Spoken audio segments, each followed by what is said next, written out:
Hi guys, James at RampantLionReviews again for you today with another beer review. For this one, we are going to stick to Sweden and we're going to return to a brewery that's featured on the channel a good number of times before. I've had some really nice beers from these guys over the last couple of years. They are still a relatively new addition to the Swedish beer scene, but they have been doing some pretty solid stuff. If people were to ask me about this brewery, I would say that they are best known for the different kinds of IPAs. That's the style that really kind of put this brewery on the map a little bit, but they have got quite a few other styles of beer that they just haven't really released through Systembolaget yet. And the beer we're going to have a look at today is a style that I've never tried from them before. It is a style that I very much enjoy. My whole love of craft beer began with this sort of beer, so needless to say, I'm very curious to see what this one is going to have in store for us. And nice to return to them as well after what feels like a good little while. So hopefully this is another good beer. Hopefully it makes for an interesting review. And as always, I hope that you guys watching enjoy my take on this one as well. So yeah, for this review then, we are going to head up toward Halmstad, which is in Halland County, to the north of me here in Skåne, in the south of the country. And we're going to have a look another beer from Wapnö Gårdbryggeri. So this particular beer is called Nordvid. It comes in at 5.7% ABV, and this one is a smoke beer, or rökul, as it would be in Swedish, Rauchbier in Germany. But yeah, as you know, if you've watched the channel before, my whole love of craft beer began with the Schlenkerla Rauchbier from Bamberg in Franconia in the north of Bavaria in Germany. So yeah, I always like trying new smoke beers whenever I come across them. But this particular beer was released as part of the Lokalt och Småskaligt assortment through Systembolaget here in Sweden for February of 2022, and I understand that there is also a folköl version of this one as well, so that is the 3.5% one that can be sold in the supermarkets instead of just Systembolaget. But yeah, let's crack on with this one then and see what it has in store for us. Another new style from Wapnö Gårdbryggeri. I think the last beer that we tried from these guys was a sour beer, if I remember correctly. But yeah. So, as always with my reviews then, I'll tell you a little bit about the brewery before we taste the beer. If you want to get straight to the tasting though, just fast forward. All the usual links can be found in the video description below. That's the brewery website, the link to my other reviews that I've done from Wapnö Gårdbryggeri before, and we will no doubt add more to that list in the near future. But there's all the usual social media down there. If you want to see more reviews, do please consider subscribing to the channel. The support you give is massively appreciated, and remember you can go into the channel homepage and search for beer using the geography tagging system. So just go up to the search bar, put in your hometown, state, county, province, prefecture, whatever you like in there. If I've reviewed beers from that area, they will pop up. Otherwise, you can check out the playlists of beers from different countries. You'll find this one in the Swedish playlist along with many other things, and there are of course playlists from many different countries in there, and we're always adding to that. So yeah, let's go on then to my brewery notes, and I'll tell you a little bit about Wapnö Gårdbryggeri. So Wäpno can be found just to the north of Halmstad in Halland County, which, like I said, is the next one up from me here in Skåne in the very south of the country. So the Wapnö Gårdbryggeri actually is on an estate that dates back to the 14th century, but the brewery was opened in 2016. So the first mention of the Wapnö estate goes back to 1379 and the Wapnö Vadstena monastery. So at one stage this was owned by Peter Ribbing, who was the grandson of St. Birgitta, and later it was then taken over by the crown in 1410 after the owner Abraham Brodesen Bad was sentenced to death before it was passed back to his widow in 1419. But in the 16th century, it belonged to the Norwegian family Urup and then to the Beck family before passing into the hands of Gustav Otto Stenbock in 1661, and he was the first Swedish owner since the monastery. But his son Magnus took over and ran the estate until his death in 1717, and then later on in 1741, Georg Boglisaus Stel, a field marshal and the county governor of Kalmar, bought part of Wapnö and then founded the Costa Glassworks along with Småland county governor Anders Koskul, and together they bought the rest of the estate, and it has stayed in the ownership of the same family since, and the current CEO of the overall company is Lennart Bengtsson. So on site, there's a castle dating from the 18th century, and they've also got an ancient runestone, which is one of the few in Halland County. So this is something I do need to go and check out actually. But today, Wäpno owns the historical site and employs about 85 people. And on site, they've got a dairy, they've got the brewery, a farm shop, a hotel, and a restaurant. So it's quite a hive of activity actually. But the farm has about 2,500 hectares of land and 450 hectares of forest. The farm produces meat, milk, and various different crops, and they've also got a biogas plant to run their operations, and they've now won numerous environmental awards. And of course the brewery is in one of the buildings on site. I'm not sure exactly how much beer they produce, but yeah, they have been kind of ramping things up a little bit over the last little while. But as of February 2023, when I'm filming this review for you, Wapnö Gårdbryggeri have released around 30 different kinds of beer, and there's maybe been about 10 or so of those have gone through Systembolaget as far as I know. But yeah, that is all I can really tell you about Wapnö Gårdbryggeri and the history of the Wäpno estate. If you want to learn more, you can of course check out the brewery website. You can follow them on Facebook and Instagram to keep up to date with all the latest goings on, and you can check out the Rate Beer, Untappd and Beer Advocate pages to learn a little bit more about all the different beers that they've done. So yeah, I think that's everything that we need to say about that. So let's have a little look at the beer itself, or the can first before we open it. So as you can see, I think this is maybe the first or second beer that we've had from Wapnö Gårdbryggeri in cans, but you can see there is the Wäpno symbol there, which is kind of cool. Nordvid Rukul. Doesn't tell you so much about the actual beer on the side of it. I had a little look on the website and on the Facebook page for stuff, but there wasn't really that much. But then, yeah, it says here, we have everything on the Wäpno farm. But yeah, I think quite a lot of the malt and stuff that they use in this beer is actually malted themselves, and they also grow a lot of the grain, you know. So it is kind of pretty cool. Yeah, it says that here, we malt with our own barley, basically. You can see that on the bottom of the can there. So, yeah. Maybe need to add a wee bit more to those notes going forward, so we'll do that in time for the next Wäpno video. But there you can see, black top on the can there. It is quite nice. And like I say, I think this is perhaps the first one we've had in a can from Wäpno, but we might have had one already. But the cans are pretty nice. These are these little 330ml Red Bull type cans, as I call them. But as we mentioned earlier, this one is a 5.7% Rauch beer, smoke beer, Rukul, på svenska. But yeah, like I say, I think this one was released. It was released on the 6th of February 2023 through Systembolaget, and this cost me, I think, about 30 or 35 Swedish kronor. So we'll say 35. That is about €3.50, £3 sterling, somewhere in the region of like $4 American. So yeah, let's get this guy out and we'll get on with the tasting then. Always enjoy trying new smoke beers when we get the chance. I'm not sure if this will be a lager or a smoked ale or exactly what it will be, but yeah, we might be able to tell a little bit from the aroma and the taste. We'll need to see. But remember, the technical difference between an ale and a lager is that they use different kinds of yeasts. Lagers ferment at lower temperatures, normally about 8 to 12 degrees Celsius, whereas ales ferment at higher temperatures using top fermenting yeast, and that's usually between 15 to 18 degrees, but it can vary a little bit, of course. But anyway, I have to say this beer does look very, very nice. So yeah, before the head disappears on this one, we can see that it poured with about a half finger of a frothy, kind of ivory cream coloured head there, but it does look very, very nice, I have to say. Kind of medium sized bubbles in the head there, so I'll just let you have a wee look at that. It does look pretty nice.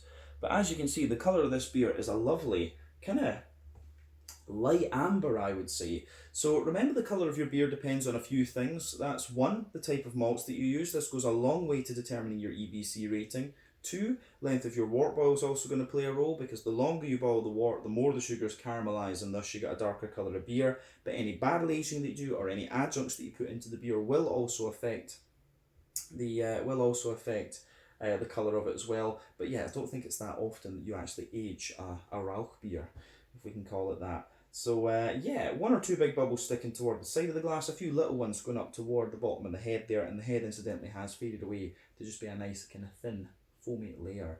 So yeah, but yeah, I do like how that goes together. It's got a little bit of a natural haze to it. So yeah, I like that with this one. It does look pretty nice. It actually looks quite similar to Spezial from Bamberg as well, or the Weira Rauch beer. It's kind of along the same lines as that. The Schlenkerla is, of course, a lot darker than this. But yeah, let's have a wee look at the aroma then and see how we get on. I don't think we need to say anything else about the appearance of this beer. So let's do this. Oh, yeah. That smells very, very nice. Now, I'm going to say, I'm very curious about this because, as I said, these guys do their own malt and things like that. So I'm curious. I'm curious about this one though because this Rauch malt smells very, very familiar. I wouldn't be surprised if there's a little bit of Weirmann from Bamberg in here because this smells very, very like Spezial and Schlenkerla, and you can just tell from some of the little nuances in it. It's got that little bit of it's got the little bit of kind of beach character to it. You've got the bit of meatiness in there. It's just it's interesting, that one. But the other thing is they might have smoked their own malt and done it with the Bamberg technique. You never know. So I'd be very curious to know about what the deal with the smoke malt in this one is. Because if they're smoking their own malt, I have to say that is pretty damn cool. But it smells very familiar, and I think it is potentially Bamberg Rauch malt. Maybe all the other malts in this one, of course, are their own, but maybe not the Rauch malt. So yeah, but I have to say this beer does smell very, very nice, and it really does. It's not quite as kind of big and as Schlenkerla is, for example, but it really is kind of quite similar to the likes of Spezial or the other. I think there's not really any other smoke beers in Bamberg itself. You're probably going to have to go to Weira is the next one, the next closest one, but they do some very good stuff as well. Love Weira Brauerei. Yeah. But this one, very, very nice, very authentic. That's what I would want from this style. I'm pretty sure this will be some kind of lager beer, probably like a a kind of Märzen or a Helles Rauch or something like this. But it's lovely. So I could sit and smell this all day, but the whole point is to review the beer and tell you guys what's going on. So let's get started on that. So the backbone of this beer, you've got a lovely little bit of fresh kind of brown bread crust in there. Absolutely. Within that, you've got a little touch of woodiness and then some fresh wholemeal brown bread as well. And the smoky character in this one, it really is, it's kind of infused into all the breadiness that you've got going on. You've got this lovely, as I say, you have this lovely kind of big, you've just got this absolutely lovely kind of fresh brown bready character, but then you've got the kind of meaty smoky characters in there. It smells like Maillard, or is it Maillard? I forget. It smells like those kind of, the Maillard reactions when you get the little brown bits on the side of meat. It's just kind of like that. It smells absolutely lovely, as I said. You've got a little bit of beech woody character in there as well. And yeah, it just smells absolutely lovely. There's a good little bit, I do get a little bit of a toasty brown sugary note out of this one as well, but that's very, very light. It is more of a kind of meaty character that comes out of this beer, generally speaking. But yeah, the aroma that comes out of this beer is pretty damn nice, I have to say. So, yeah, on the,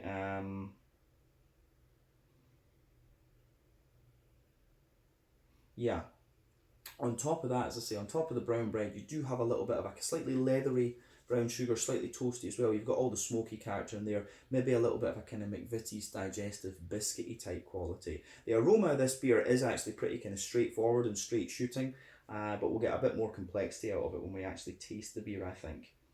But yeah, malty side of this beer is really nice. In terms of in terms of the hoppy character, I think this beer is mainly showing you in terms of the hoppy character, I think this beer is showing you like a typical sort of German noble character. There's a little bit of a smooth, earthy note in there. There's a little bit of a herbal character as well, but it's quite bright at the same time. So I wouldn't be surprised if it's German noble hops that are in this one actually. Probably like, yeah, just like, Hallertau Mittelfruit, Titnanger Mittelfruit, something like that. Because you do get that little bit of bright floral character, a kind of wet grassy note, and of course a wee bit of smooth, earthy and herbal note in there as well. Yeah, I think that goes together really nicely in this one. So yeah, aroma wise, like I say, it gets a big thumbs up from me. Yeah, I like this on that. On the fruity side of things, it's kind of what you'd expect as well. There are little elements of fruit in this one. You've got a wee bit of a kind of oily pear, a little bit of a sultana, something like that, and yeah.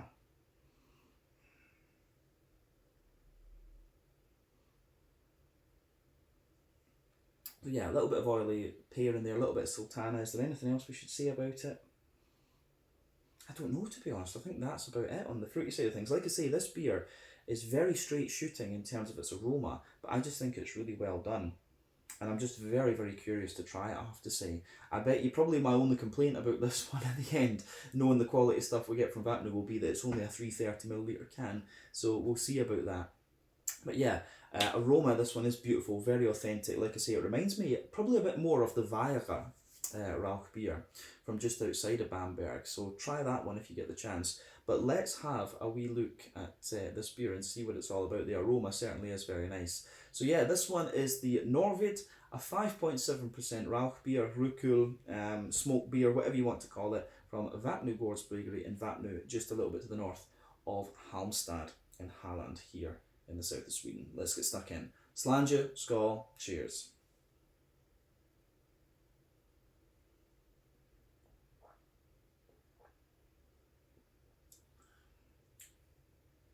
Oh right. This is a lot more kind of easy going. It's actually, yeah. I think just from the mouthfeel, I suspect this one maybe is I think it could be an ale, but it's maybe a very low temperature fermentation ale, or it could just be the fact that it's a little bit strong, 5.7%.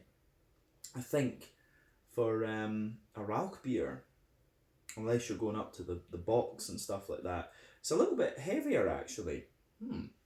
This is quite interesting. That might just be the reason it feels a little bit thicker. It's got a bit more malt to it. But yeah, very nice beer anyway. And you'll find the smokiness in this one really comes out a wee bit more further into the aftertaste. It kind of just creeps up on you, but it's not overly smoky. As I say, this isn't a Schlenkerla level smoke beer. This is more, the smokiness is more in line with Spezial or Weyer, like I say.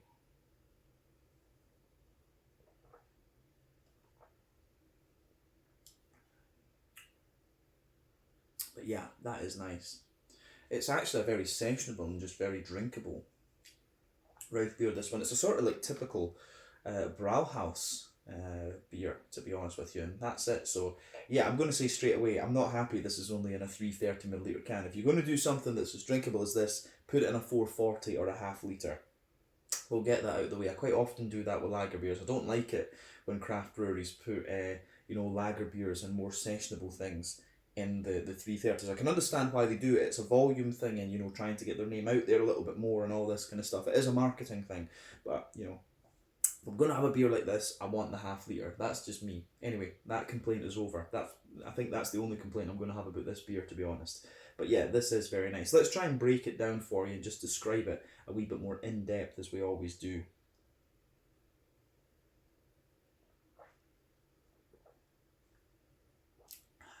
But yeah, I like that. I do like that.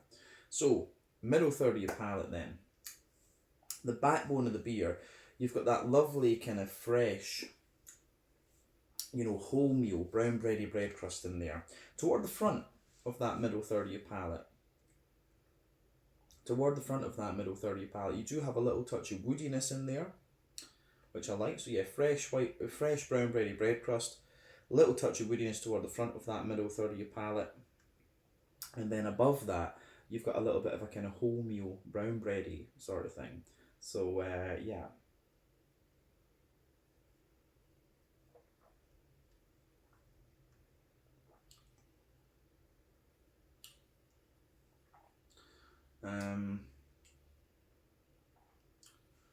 So yeah, the backbone of this beer is quite nice, and you will feel this beer gets a little bit drier the further into the aftertaste you go.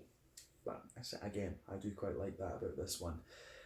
So yeah, in terms of the in terms of the kind of the backbone, the bready character in this beer, sorry, above the kind of bread crusty note, there's a little bit of a kind of Jacob's cream crackery sort of thing. Then you do have that kind of wholemeal brown bready layer coming out of the beer, which is nice. So the brown bread in this one, it's kind of dense, but it's actually got a little touch of an almost kind of sweet character to it. It's definitely not rye bread, it is more of a kind of slightly sweeter wholemeal brown bready character.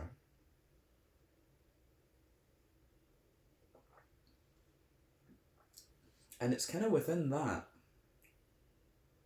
you get the smoky notes out of this beer. And as I say, I do really like how that goes together. The smoky notes in this beer, I think, are very, very nice. So it is quite a meaty smoke. As I say, the bready character in this one, this beer is a little bit more sort of bready, and it's the kind of thickness of it that made me wonder initially if it is an ale, like just a low temperature fermentation ale, this one, because it is very light and very drinkable. So yeah, you have that nice, like I say, you have this nice white bready. You've got a little bit of white bready character in there above the wholemeal bread, to be honest with you. But like I say, you've got the smoky character in there, and you've got the nice kind of dry meaty note in it, and it does get just that little bit drier and more like a woody smoke the further forward you come. So a bit more meaty further back on the palate, and then a bit more dry and woody going further forward. But above the bread, you have a little bit of that more smooth. You do have a little bit of that more smooth. You do have a little bit of that more kind of smooth, brown sugary note out of the beer.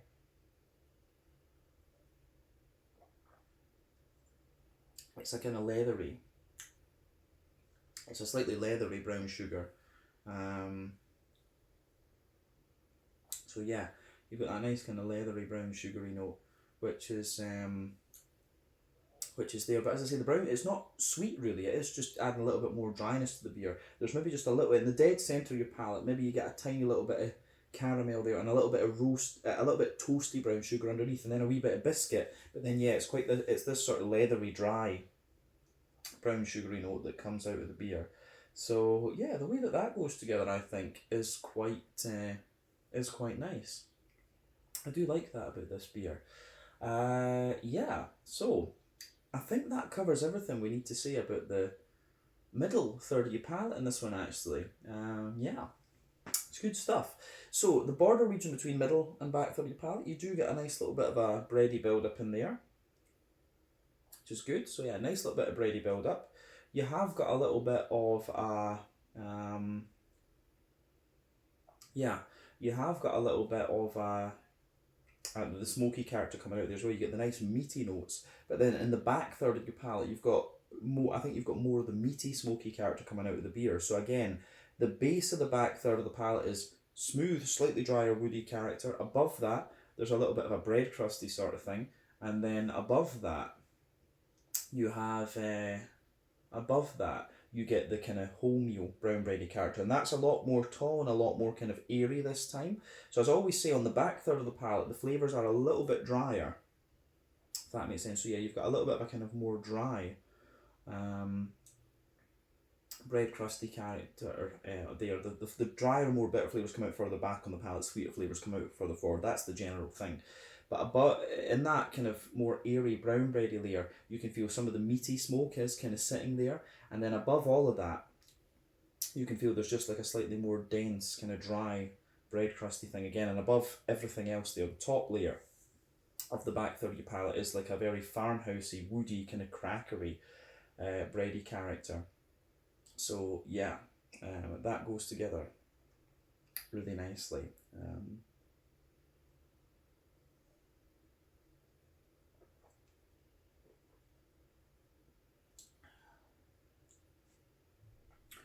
So yeah, I think the way it goes together in that sense is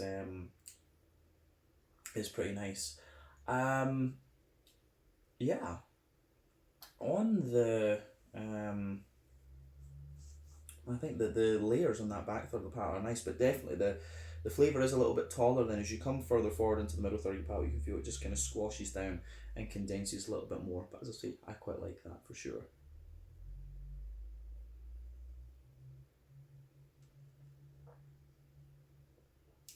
So yeah, hoppy side of things then. Back corners of the palate, you have a nice little bit of earthiness in there. As you move, it's a smooth earthiness as well, I would point out. As you move further forward, it's a little touch herbal.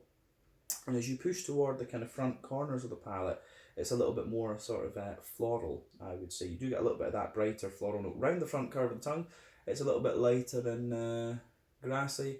And then, yeah, it does it does go together pretty nicely in that sense. But yeah, more of a German noble hop character coming out of this one. So yeah, it's good. I do like it. I think there's not much else we need to say about the hoppy character. Definitely more German and noble, Hallertau or Tettnang, something like that. But let's look at the front third of the palate then. The border region between front third and middle third of your palate. Again, you get a little bit of a kind of bready build up in there, a little bit of a brown bready note. The base of that front third of your palate, is a little bit more kind of smooth and yeah, it's a little bit more kind of smooth and I would say just kind of woody actually. Get more of the woody character on that front third of your palate. But yeah, there's a wee bit of brown bread in there as well. And above that, you get that nice oily character, that nice oily bubble where the fruity juicy esters roll their way out of the beer. So yeah, let's have a wee look at that.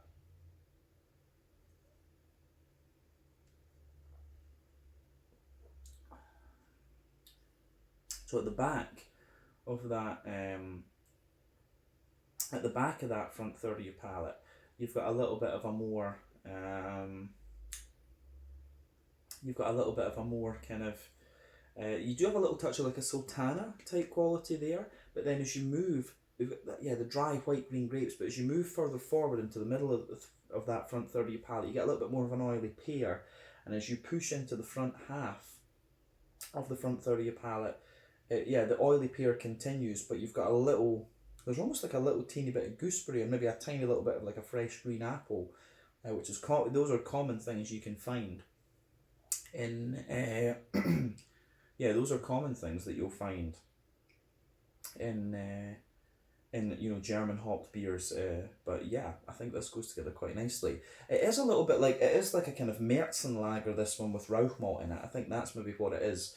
To be honest with you, but I would be very curious to know whether it's a low temperature fermentation ale or whether it is actually just like a Märzen lager. It's kind of in that region. We've got a Kulsch at work just now, which is making me think about these things a little bit more, because Kulsch obviously is an ale. It's a low temperature fermentation ale, but yeah, the way this beer goes together, I have to say, is quite nice. The smokiness is a lot more subtle, but it's very drinkable. And like I say, my only complaint I can have about this one is that it's a 330 can instead of a 500ml bottle or can, or even a 440 can. That needs to be sold in a slightly bigger container for me, but that's it. Obviously, you can buy a few more if you like and do it that way, but I tend to buy one of each beer to review on the channel. So, very nice smoke beer, this one, and it is a typical kind of Brauhaus kind of sessionable sort of thing. So thumbs up to Wäpno for this, and I think this is the first sort of German style beer I've tried from them. The other ones have been IPAs, and then we had one sour beer as well actually. I don't know if we tried their Imperial Stout, but I would like to have a go at that. But yeah, anyway, to round off this review, a little quick look at the mouthfeel. For me, this is top end of light bodied. The carbonation is very smooth. It's got quite a clean mouthfeel to it, but it's also got a little bit of oily slickness, which I think suits the smoke.